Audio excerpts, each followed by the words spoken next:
somos bendecidos con la presentación de una de estas reveladoras conferencias titulada El Maestro siempre ha estado contigo, parte 3 de 3 en Entre la Maestra y los Discípulos, dada en inglés el 22 de diciembre de 1992 en Pingtung, Taiwán, también conocida como Formosa.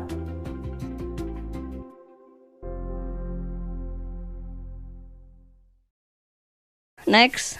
Who's next? Yeah, behind you.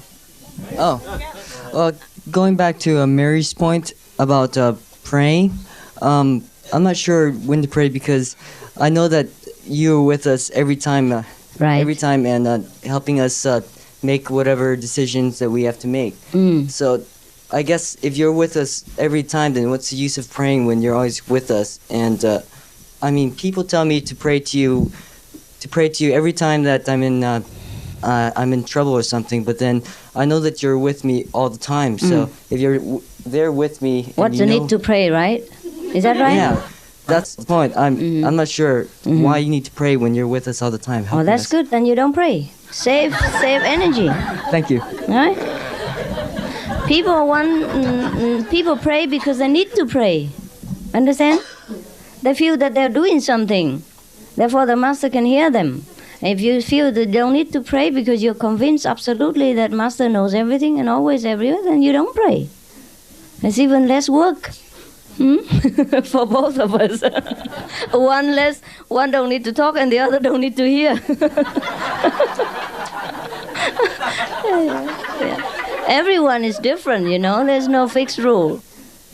Master, you have told us that there are many other planets in the universe with human beings like us. Do they speak the same language like us? They might do. They might do. Maybe you're surprised to hear English in Mars. Maybe you hear Chinese in Venus. Who knows? Thank you. You're welcome.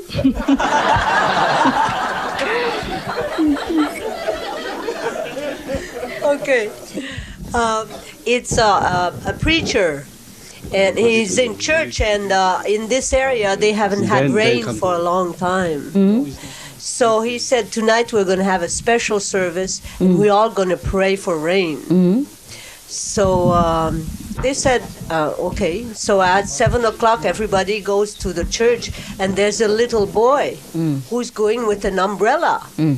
And people said, are you crazy? It's not raining. Why are you bringing? Well, he said, we're going to pray for rain, aren't And we? it's going to rain, yes. Yeah, right. He was the only one that really have faith. had faith. Yeah. All the people say we pray, but it never happened, right? It's true. The Chinese people, they do the same. Yeah. Yes. You know, in the most of the funeral ceremony, people, they put a lot of money, paper money for the deceased. Yes, because they believe that they will need it in the netherworld. Yeah. But on the other hand, they get all the priests and all the monks and praying for 49 days and all kind of penance for the soul, because they believe in that case the soul will be liberated and go to heaven. But fancy giving money so that they can spend in hell. Yeah. They just make sure, both ways. They pray, but they know it's not effective. Therefore, they prepare for hell. Pray for heaven, but prepare for hell. It's very safe. Yes, this is an experience that I have, but I was not in normal meditation. I was sleeping, and then sometimes when you're sleeping, you can be conscious so you can start thinking what you want, and it's not a dream. No, so then I said, well, I will begin to repeat the 5 names like the meditation in that moment. Then when I began, I start to hear a strong, very strong sound, or like a frequency, and I don't know what it was, and the sound become more strong. then I began to repeat your name, and the sound continued, but it was very strong. So I don't know what is this. So if that is good or not, because it was very strong, not very comfortable. You're not used to it. It's good. Just let go. Okay. Does it necessary if you are a Catholic or Protestant, and when you come into this learning the Huanqing method, you leave your religion? No. Anyhow, you don't leave your religion, because our religion is my religion. You're inside. Okay? Okay. And no need to bother about all this mundane name, all right? Go on with your experience, your inner search, and leave all the names outside. Okay? Okay. And also the second thing, it's the experience that I have, but I mean on the outside, externally, like a week before this 7-day retreat happened, I was the leader of a Catholic group, and so we're supposed to have a camping stuff for it's called the Vietnamese Eucharistic Youth Movement. It's like the Boy Scout, and it's supposed to start on the 20th of December. When I meditate, I do not think about it, but once I'm not, I talk to myself. I go, I wish that I could come here, and then suddenly, somehow, like the week before the retreat happened, the leader in the Eucharistic Youth Movement, they changed the day until in the January, and then that's why I could come here. And thank you. You're welcome. That we can do. We can change the time. It still happened, but later. All right. Anything else? I've heard you talk about UFOs before. Yes. And I'm just wondering if... For the children. For the children? The pyramids that exist around the world and that kind of thing, it's always been kind of a curiosity with me if it had anything to do with, celestial beings, or if it was just a religious, symbolic thing that ancient cultures had built up. But it's just so many mysteries that people still don't really understand why there are similarities in different continents and things of that nature. I was wondering if... It's just one of those things. It's just better just to remain a mystery. Huh? Well, whatever happened in the past, we forget it. We don't worry about pyramids, actually. We worry about our self-nature. Right. Let's come back to that most important point. Yeah. Otherwise, we stray around with different astral spirits, seeing and medium and invisible beings and message from the sky and all kind of understand? Make trouble. We have to learn to remember that we want to look for the Supreme Self. And anything else doesn't matter so much. Huh? Is there a spiritual connection with these other beings and things? There is always spiritual connection in any age. But whatever the build has nothing to do with it. All right? For example, we have spiritual connection now, but we don't build anything. The church we're having is fantastic. Is naturally made. You see our church? Beautiful. So in 2,000 years to come, people can say, oh, Master Ching Hai, she built a pyramid. Because it symbolizes the spiritual connection. No nonsense. Okay? Yeah. Buffalo Bill, yes. Buffalo Bill? Yes. I was wondering, as far as the, I think yesterday you mentioned, like in India, when you're patting your body. I what? Like, after meditation, somebody asked you about rubbing the body and stuff, and like when you go into samadhi and you forget about the body. What about when, like, the body is in so much pain? Do you want to move? Then move. Really? When it's aggravating the meditation? Yes, if it's too much unbearable, then move. If you don't move, you die. Then must move. So where's the point that so you actually go into the samadhi first, and then the body just goes numb on its own? I don't know when I was in samadhi, actually. Only when I wake up I know that my body is still not yet there. Not yet there. So somebody called me suddenly, and then I had to get up, and then I cannot get up. I have no legs, no arms, nothing. And then I have to try and struggle. You know, and suddenly the sense come back, one leg after another. But one leg first, and then I stand up, and the other leg still doesn't listen. So I tried to walk, and then I fell down. That's when I realized I'm not yet in fully conscious body, that's all. But I don't know when I went in and when I went out. I never care. It just happened. Understand? I don't make any effort. And that experience, even that, for example, that experience, I realized it when I was laying down and somebody called me, I have to sit up, and I couldn't have any bottom to support myself. That was when I was sleeping. And I already realized that I was sleeping when somebody called me to the office to do something for that particular master. Then I couldn't get up because I have no arms, no legs, and I had trouble for a while. Understand? And afterward, one leg come back, then I walked on the other leg, and it doesn't move. I thought the leg will move, but I move, the leg doesn't move.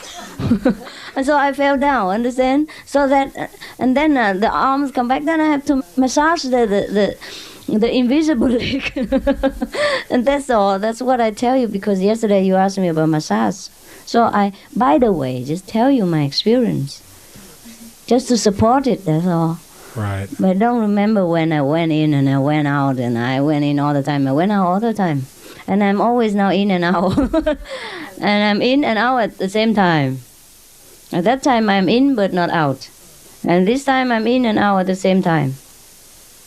So I don't remember how I went in. I just wake up from the sleep.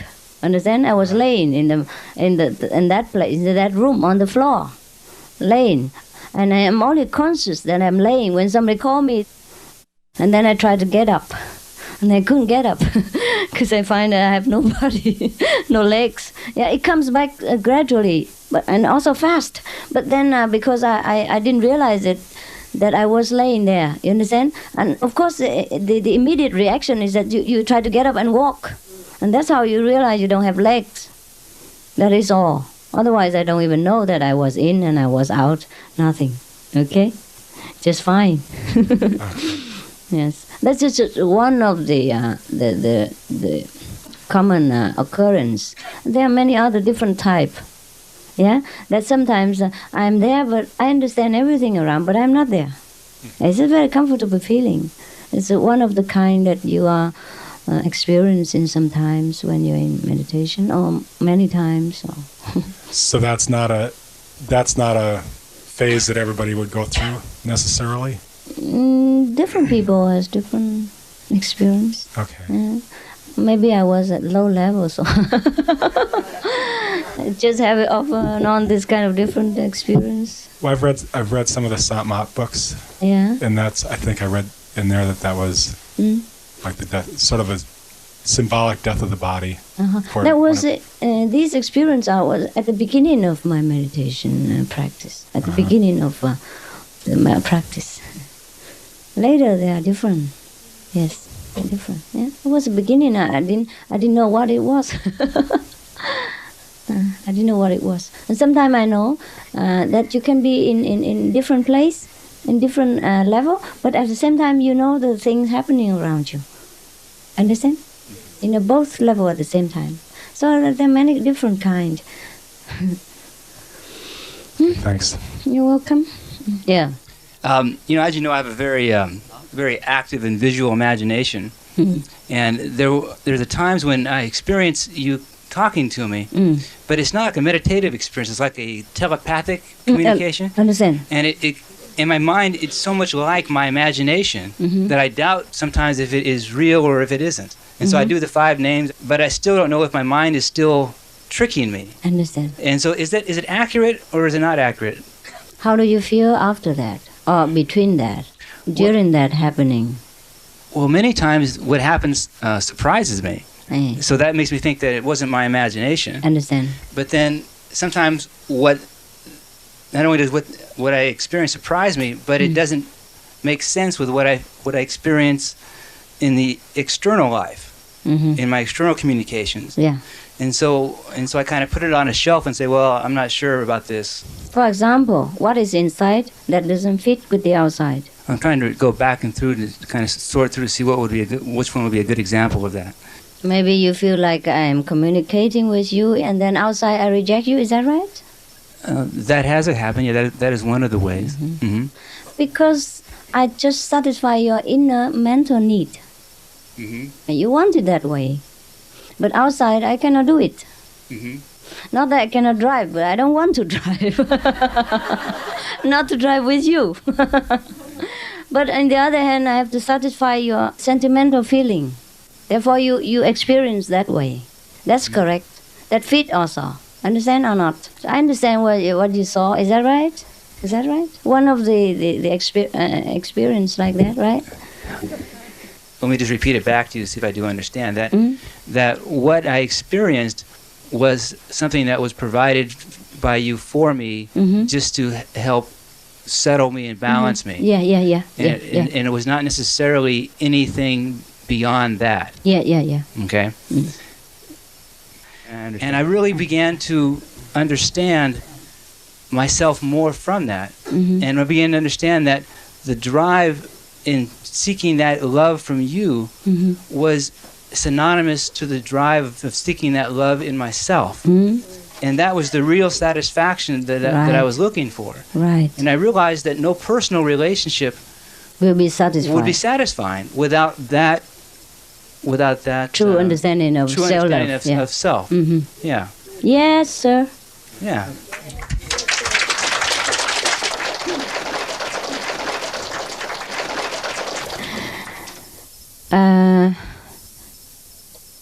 Krishna, huh? He's supposed to have a lot of wives, you know. But if I have a lot of husbands, I don't know if you still follow me. Huh? I don't need to make trouble. Especially if you have 100 and something. Huh? 16,000. 16,000. That's supposed to be disciples. I don't think wives. I don't think it's just. How can he handle that? Even he's a good driver, he would die. Previous birth they were disciples. Yeah. This birth they became good. Yes. And also be close to him. They say, Master, that it was these ladies had been kidnapped by a king of a certain area. Krishna had rescued them, had defeated this lord.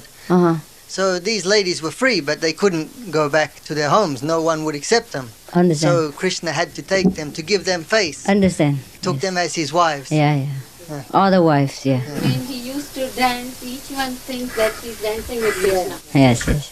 Each one has Krishna. Yes, because he has such a boundless love that each one is satisfied in their own heart. And they think the master loves them alone. Yes. Is that right? But Vincent doesn't feel that way. He doesn't feel that I love him alone. Oh, he does. That's why I keep hoping all the time. I feel the master only loves me. Well, I do. I only love you. It's true, because when I love one person, only that person exists. And each person the same way. I feel that way. Yes. Master, first I want to thank you again, which I already thank you in my spiritual way, but now I want to thank you personally.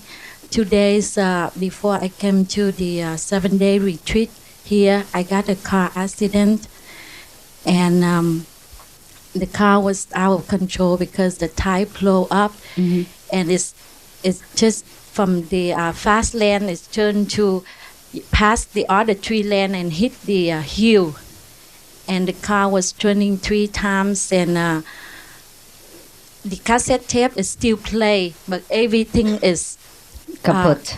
Total loss. So some of the people, you know, who drive on the road and stop by and ask me how I feel and everything. And one lady said that she saw the car was flying from, you know. So I just want to thank you for that, helping me and always be with me. Another thing I want to say, yesterday I remember you say you familiar with the Supreme Family.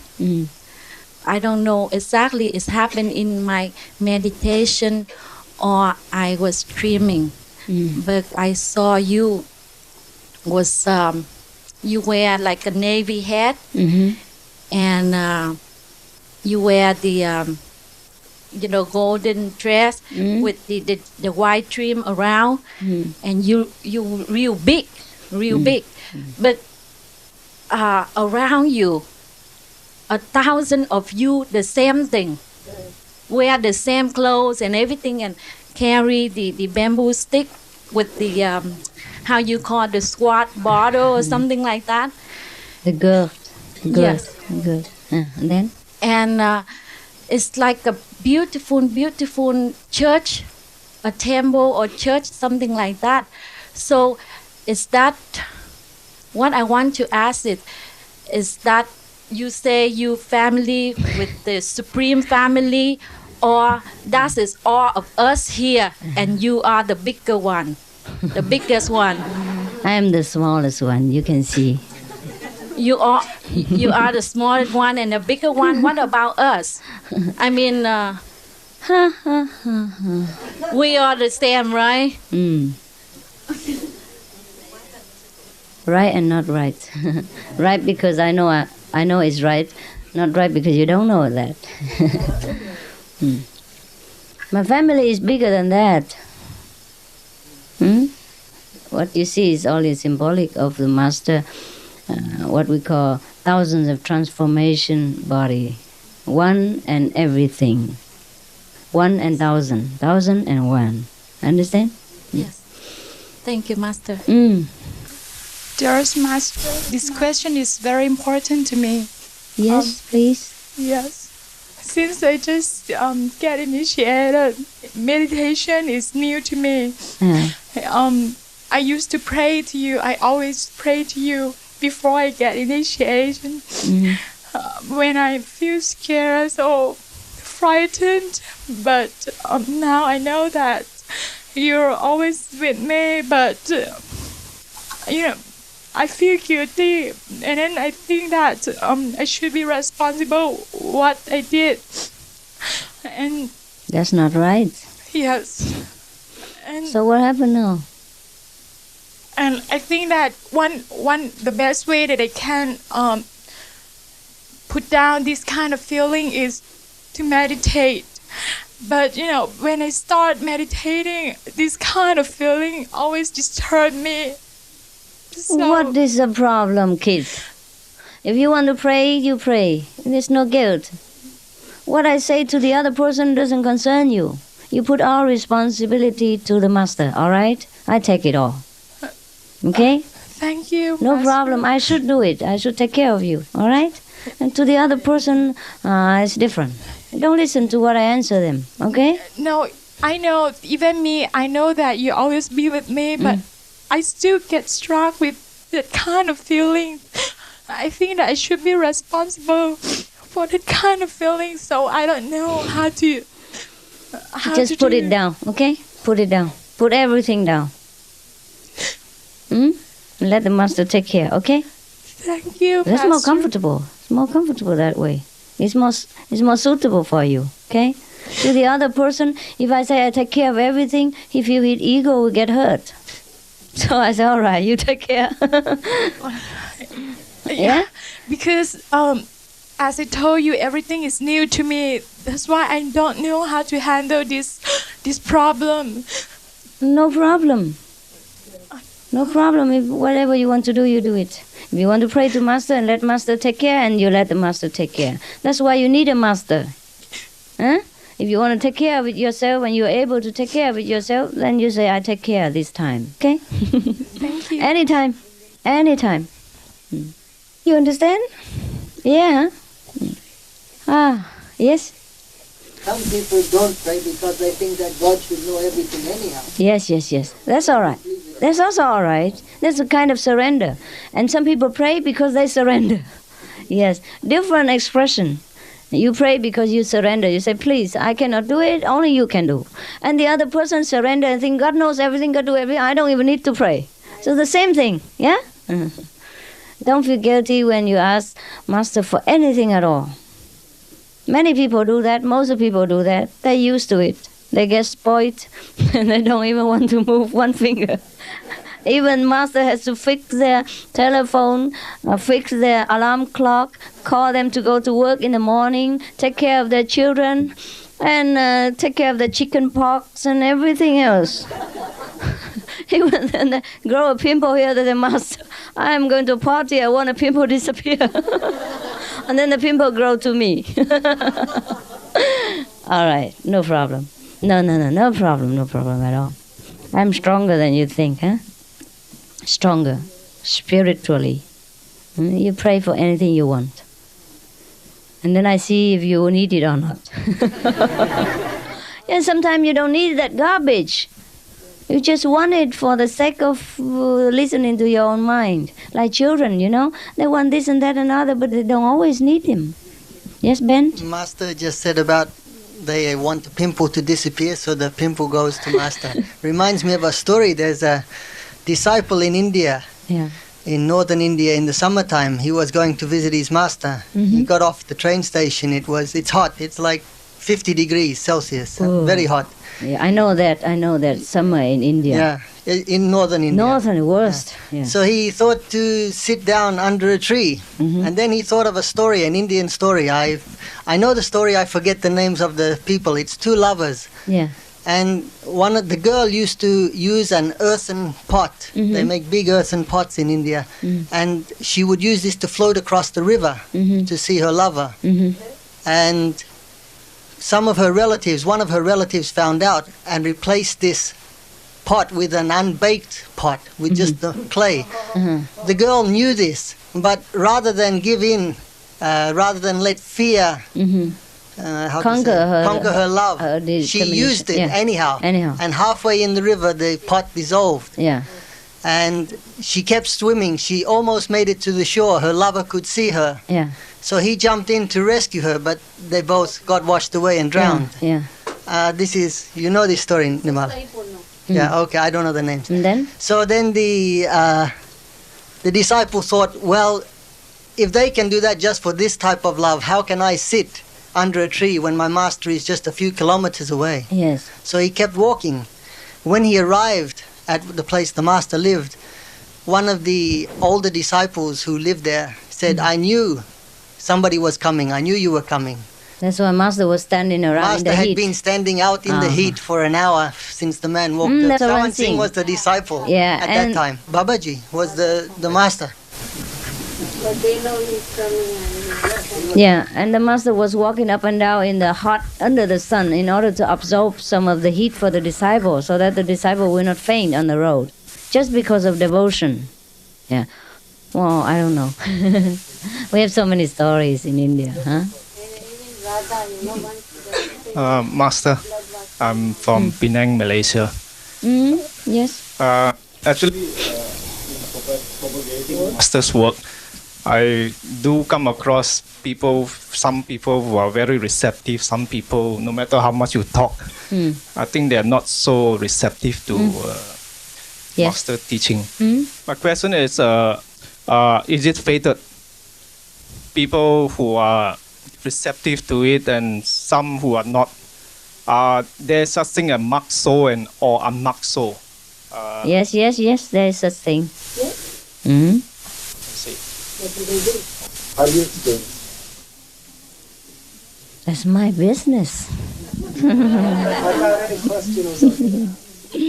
No. What I mean is when you're not in the trade, it's difficult to explain, huh? Yes. Oh, that's just what the saying go, huh?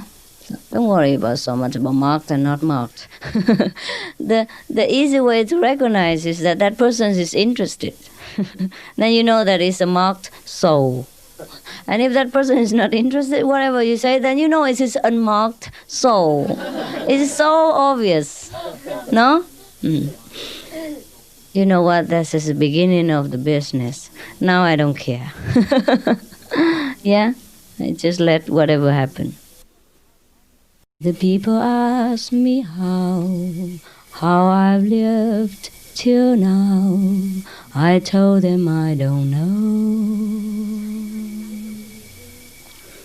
I guess they understand how lonely life has been till I begin again the day you took my hand. And yet I know how lonely life can be. The shadows follow me and the nights won't let me free. But I won't let the evenings get me down now that you're around me. And you love me too. You thought of just for me.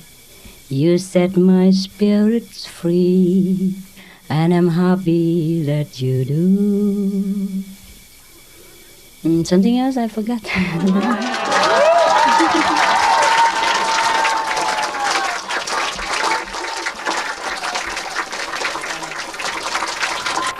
Meditate on him who contains the universe and whose holy name is whispered on the lips of the entire creation. Meditate on him,